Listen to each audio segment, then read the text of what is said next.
আসসালামু আলাইকুম। আলহামদুলিল্লাহ।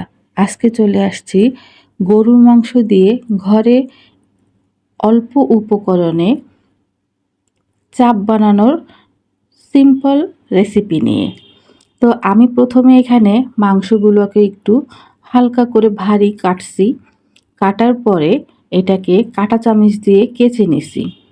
এখন আমি আস্তে আস্তে এটাকে কি দিয়ে মাখবো সেইটাই দেখাবো আপনাদেরকে।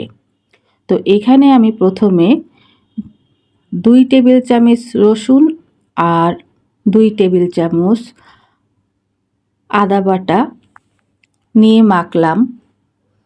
তারপরে এখানে দিয়ে দিলাম পরিমাণ মতো স্বাদ মতো লবণ, গোলমরিচের গুঁড়া, তারপরে লেবুর রস, টক দই, গরুর মাংসের মশলা, সয়া সস সব কিছু দিয়ে আমি এগুলোকে এখন মাখবো। তো ভিডিওটি না টেনে দেখার অনুরোধ রইল। আর যারা আমার চ্যানেলে আগে থেকেই আছেন তাদেরকে অসংখ্য ধন্যবাদ, আর যারা নতুন আছেন তারা অবশ্যই চ্যানেলটাকে সাবস্ক্রাইব করে দিবেন। আর আমাদের রান্না কেমন হলো অবশ্যই কমেন্ট করে জানাবেন। আপনাদের কমেন্ট, লাইক আমাদের কাজের অনুপ্রেরণা জাগায়। তো এটা আমি সব কিছু দিয়ে প্রায় 5-6 ঘন্টার মতো ম্যারিনেট করে রেখে দিছিলাম। আর আমরা যারা ঘরের খাবার পছন্দ করি, তো আমাদের কাছে তো এটা বেশি ভালো লাগে, এই কারণে আমরা ঘরে স্বাস্থ্যসম্মত খাবারটা খেতে পারি। তো আমার রান্নায় আমি কি উপকরণ ব্যবহার করছি আর কতটা ব্যবহার করছি আমি সব কিছু দিয়ে দিব ডেসক্রিপশন বক্সে। তো আপনারা ওখান থেকে দেখে নেবেন।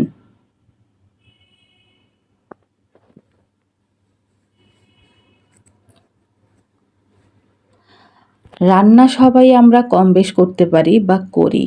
তো আমাদের রান্নার মেন যে বিষয়টা সেটা হলো উপকরণ আর পরিমাণ। পরিমাপটা যদি আমাদের ঠিক থাকে খাবারটা খেতেও ভালো লাগে। ঘরে বসে যেই খাবারটা আমরা অল্প উপকরণ দিয়েই তৈরি করতে পারি সেইটাই আমাদের কাছ থেকে রেস্টুরেন্টের থেকে যখন আমরা খেতে যাই তখন অনেক টাকা গুনতে হয়।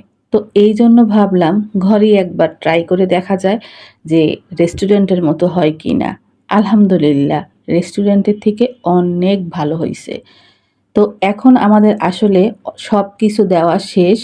তো মাখাঝুঁকির পর্বটা শেষ। আর এখানে আমি অনেক কিছু স্কিপ করে গেছি, কারণ অনেকে অনেক খাবারে অনেক কিছু ব্যবহার করে না বা দেয় না। তো আমি আমার পরিমাণ মতো জিনিসগুলা ডেসক্রিপশন বক্সে দিয়ে দিব। আর আপনারা সেখান থেকে যেটা রাখতে ভালো লাগে রাখবেন, যেটা ছাড়তে ভালো লাগে ছেড়ে দিবেন। কিন্তু আলহামদুলিল্লাহ ভালোই হবে। আর আমি এখন ফ্রাই প্যান বসিয়ে দিছি। এখানে আমি বাটার ইউজ করছি। তো বাটার ইউজ করছি যেখানে বাটার দিয়ে ভাজলে আপনার চাপটা কিন্তু বেশি ভালো লাগে। তো বাটারটা আপনি আপনার মতো করে দিবেন, বেশি কম যেটা আপনার মনে হয়। তো অনেকে একটু বেশি দিয়ে ভাজে, আবার কম দিয়েও ভাজে। তো এটা হলো আপনার উপরে নির্ভর করবে যে আপনি আসলে কতটা কি দিবেন। তো আমি এখানে বেশিও দিচ্ছি না, আবার একেবারে কমও দিচ্ছি না। মোটামুটি দিচ্ছি এখন। তো আমি প্রথমে যখন দিছিলাম তখন একটু কম হয়ে গেছিল। আমি আবারও কিছুটা বাটার এখানে দিলাম। আর গরুর মাংস বাটারে ভাজতে গেলে একটু পানি রক্তটা বেশি বের হইতে চায়। তো বের হইলেও আমার এখানে আমি বাটার দিয়েই ভাজবো।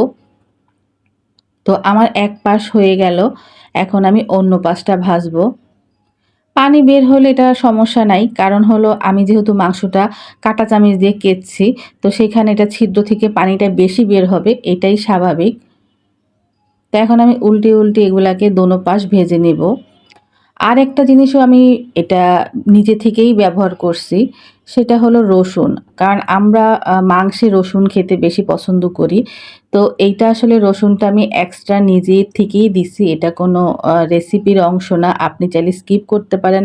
আর আপনার যদি মনে হয় মাংসের সাথে বাটারের সাথে আপনি রসুন ভাজা খাবেন, তাহলে আপনি খেতে পারেন। তো আমার এখানে প্রায় শেষ হয়ে আসছে ভাজাটা।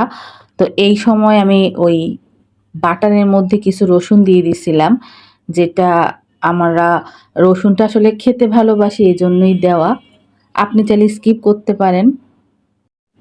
তো এখন হলো যেটা আপনার মাংসের দোনো পাশটা বাটার দিয়ে যেহেতু আপনাকে ভাজতে হবে, তো আমি বাটারটাকে ব্রাশ দিয়ে বারবার দোনো পাশেই লাগিয়ে দিচ্ছিলাম।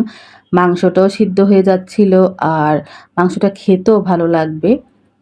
আর রসুনটা আসলে আমাদের নিজস্ব দেওয়া। এটা আপনি যেই ইচ্ছা করলে দিতে পারেন, ইচ্ছা না করলে স্কিপ করতে পারেন।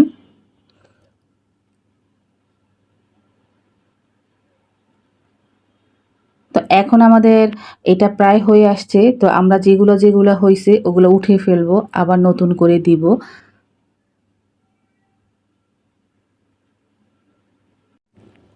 বাটারটা আসলে বারবার মাংসের মধ্যে দিয়ে দেওয়ার উদ্দেশ্য হলো এটা বাটারটা ভিতরে ঢুকবে, মাংসটাও ভালো সিদ্ধ হবে। আর মাংসটা সিদ্ধ হলে খেতেও ভালো লাগে। তো আমাদের চাপ হয়ে আসছে। মানে আমরা যেটা হইছে সেটা নামিয়ে ফেললাম। তো এইরকম হইছিল বাটার দিয়ে ভাজার পরে। আর বাটার দিয়ে ভাজলে ভালো লাগে বেশি। অনেকেই সরিষার তেল দিয়েও ভাজে, ওইটাও ঝাঁঝালো লাগে, ভালো লাগে। তো আপনারা আপনাদের মতো করে যেটা ভালো লাগে সেভাবেই করবেন। তো সবাই ভালো থাকবেন, আমাদের জন্য দোয়া করবেন আর আমাদের চ্যানেলটাকে অবশ্যই সাবস্ক্রাইব করে দিবেন। আল্লাহ হাফেজ।